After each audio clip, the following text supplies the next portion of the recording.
Assalamualaikum warahmatullahi wabarakatuh. Nama saya Raditya Fahmiaji, program dari S10 IPS 2.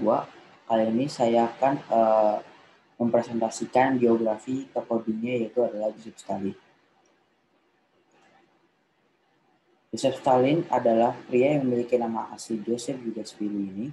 Lahir dalam kemiskinan, dia adalah putra ketiga dari 4 saudara yang lahir dari Ekaterina Georgievna Giadze dan Visaria Yudashvili.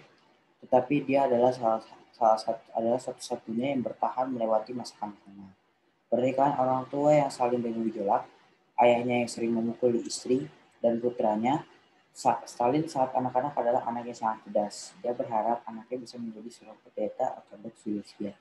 Oleh karena itu, dia melakukan segalanya upaya untuk pendidikan. Stalin berprestasi di sekolah dan mendapatkan beasiswa seminari teologi di Tbilisi pada tahun 1894. Namun, ada tanda-tanda bahwa Stalin tidak ditakdirkan untuk menjadi seorang imam. Sebelum masuk seminari, Stalin bukan hanya seorang anggota paduan suara, dia juga pemimpin geng jalanan yang kejam.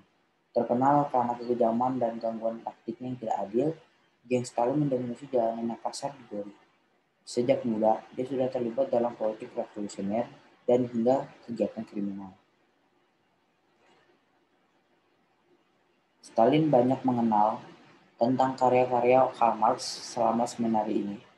Dia kemudian bergabung dengan Partai Sosialis Lokal. Saat itu, pemikiran untuk menggulingkan Raja Rusia Tsar Nicholas II telah muncul.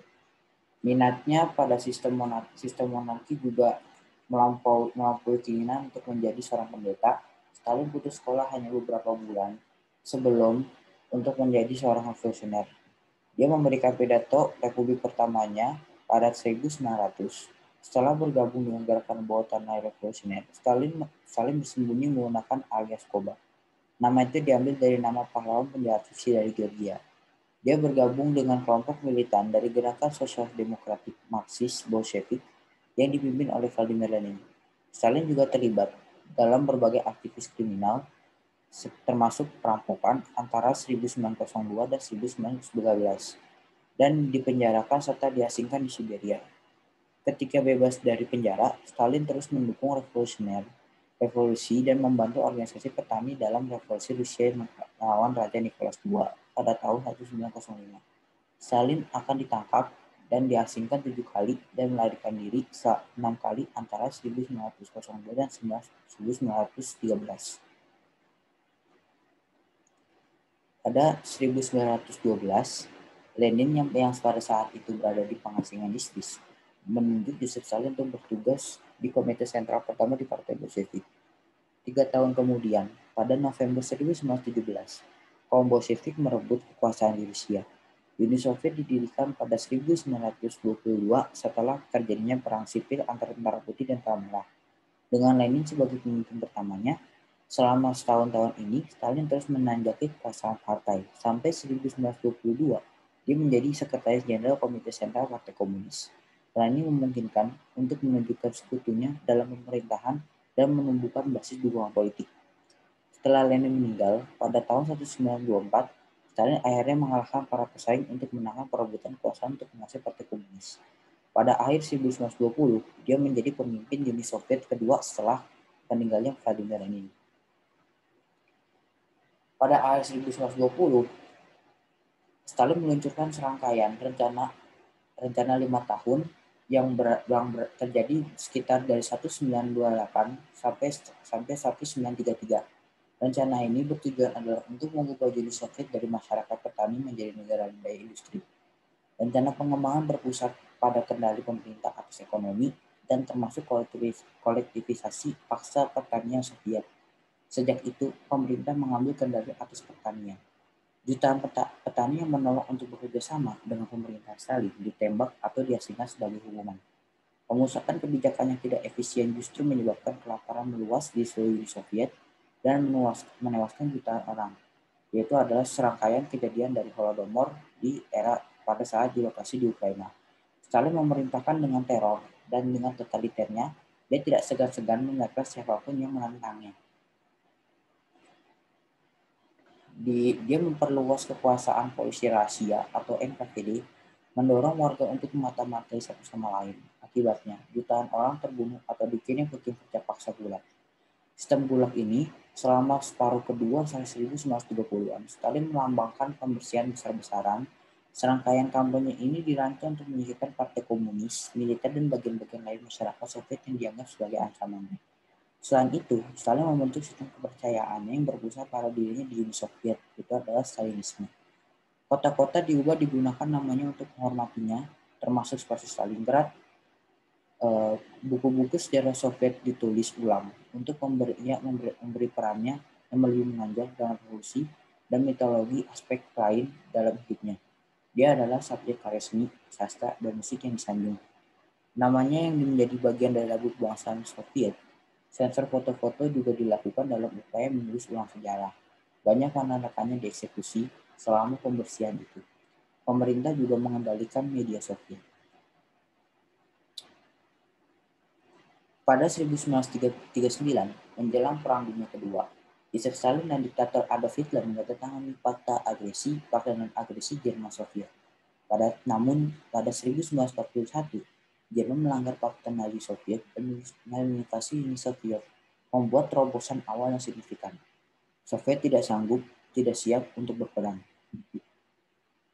Ketika pasukan Jerman mendekati ibu kota Soviet, yaitu Moskow, pada saat itu Stalin tetap di sana untuk memerintahkan para jenderalnya untuk membakar semua pasokan dan atau infrastruktur apapun yang mungkin menguntungkan musuh supaya tidak menjadikan markas militer sementara di kota Moskow.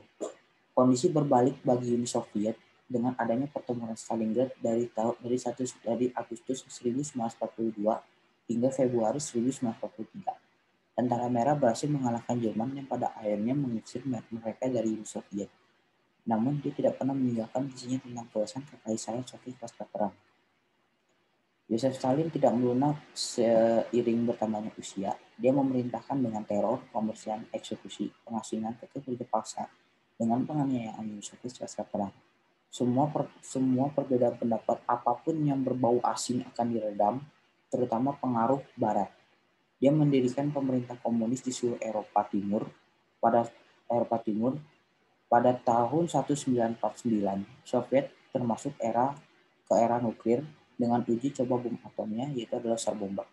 Pada 1950, dia memberikan izin kepada pimpinan komunis Korea Utara, yaitu Kim Il-sung, untuk menyerang Korea Selatan yang didukung oleh Amerika. Peristiwa tersebut memicu dengan Perang Korea. Stalin yang semakin paranoid di tahun-tahun terakhirnya meninggal pada 5 Maret pada tahun 1953. Pada usia 74 tahun setelah menderita stroke, tubuhnya dibalsemkan dan diawetkan di Museum Lenin di Lapangan Merah Moskow hingga 1961.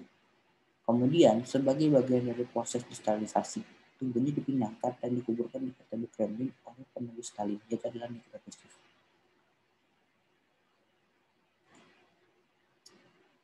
Hal-hal yang karakter yang dapat diteladani dari tokoh tersebut adalah berkeinginan mengubah hal yang baru, seperti lainnya sebelumnya. Stalin juga memiliki interpretasi sendiri tentang Marxisme. Dalam kasus Stalinisme, penafsiran sangat nasionalistis dan berfokus pada pengembangan Uni Soviet, bukan pada revolusi global. Pada tahun 1935 dan 36, Stalin mengawasi proses perumusan dan penetapan konstitusi baru saat sedang memperkenalkan konstitusi ini. Ia mengumandangkan bahwa sosialisme yang merupakan tahap pertama kunci pada dasarnya telah terwujud di Uni Soviet. Pantang menyerah. Ketika Jerman sudah mau menuju ke ibu kota Uni Soviet, ia seringkali memerintahkan para jenderalnya untuk membakar semua pasukan atau infrastruktur apapun yang mungkin menguntungkan musuh, agar musuh tidak menuduh kota tersebut sebagai markas militer. Tidak meninggal sendiri, walaupun dia adalah seorang diktator yang kejam.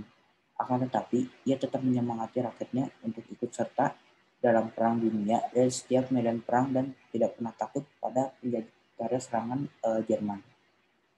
Yang terakhir adalah mengubah negaranya dengan pengembangan ekonomi Britania menjadi ekonomi industri berkat rencana 5 tahunnya. Sekian dari saya. Assalamualaikum warahmatullahi wabarakatuh.